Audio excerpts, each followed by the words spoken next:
After 7 long years, Cyberpunk 2077 is finally here. And while you're probably itching to dive in and start playing, we've got some useful bits of info to help you get the most out of your first playthrough. This is Miles with Windows Central Gaming, and here are 5 essential tips you should know before playing Cyberpunk 2077.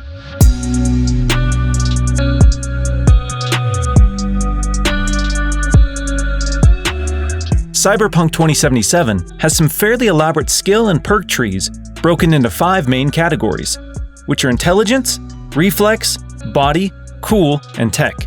When creating a character in Cyberpunk 2077, it's best to have a good idea of what you want their playstyle to be and focus on specializing in 1 or 2 specific attributes to take advantage of the game's perk system. If you want to be a bare-knuckle street fighting champion like my character, you'll want to dump most of your points in the body stat. But if low-profile stealth is more your thing, you'll probably want to focus on the cool stat. Ultimately, it's not the greatest idea to try to be a jack-of-all-trades in Cyberpunk 2077. Instead, embrace the wild perks you'll find deep in these progression trees.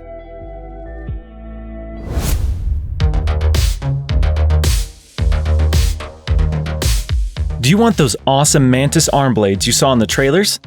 Well, with the right know-how and a little bit of cash, you can live your hybrid Bugman fantasies through Cyberpunk 2077's cybernetic upgrades.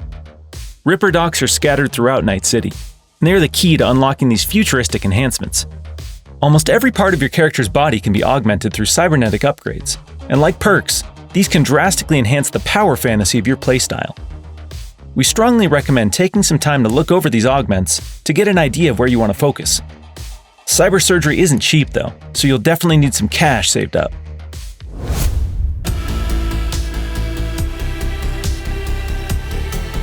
Early on in Cyberpunk 2077, you'll likely find yourself pretty strapped for cash, especially if you're focusing on the main missions.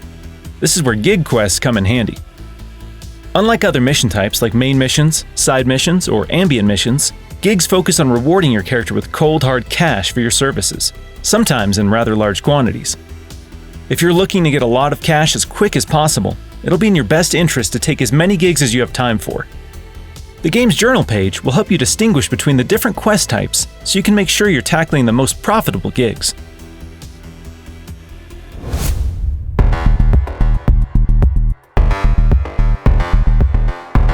Just like attributes and perks, it's also a good idea to focus your efforts on a smaller variety of weapon types as well.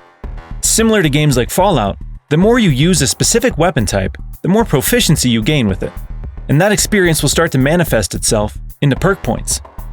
While there are a wide range of weapon classes in Cyberpunk 2077, such as blades, blunt, shotguns, handguns, assault rifles, tech, and more, and you can certainly use as many different weapon types as you please, we found it the most beneficial to stick with your 3 favorites or the 3 that best suit your character's current build.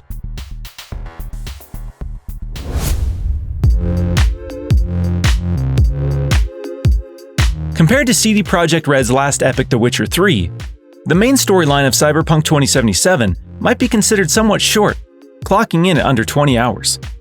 But the bustling city of Nightwire rewards exploration, and with hundreds of side quests, there's certainly no shortage of content. It's clear that Cyberpunk 2077 is a game designed to be played through multiple times. So don't be afraid to immerse yourself in the world and savor the journey with a smaller group of characters. Don't obsess over doing every single side quest your first playthrough, or blasting through the main storyline as fast as possible. Take some time to stop and smell the street trash. What are your thoughts on Cyberpunk 2077? Will you be playing this game at launch? Let us know in the comment section below. And if you enjoyed this video, go ahead and hit that like button. For more Xbox and PC content, be sure to subscribe to our channel.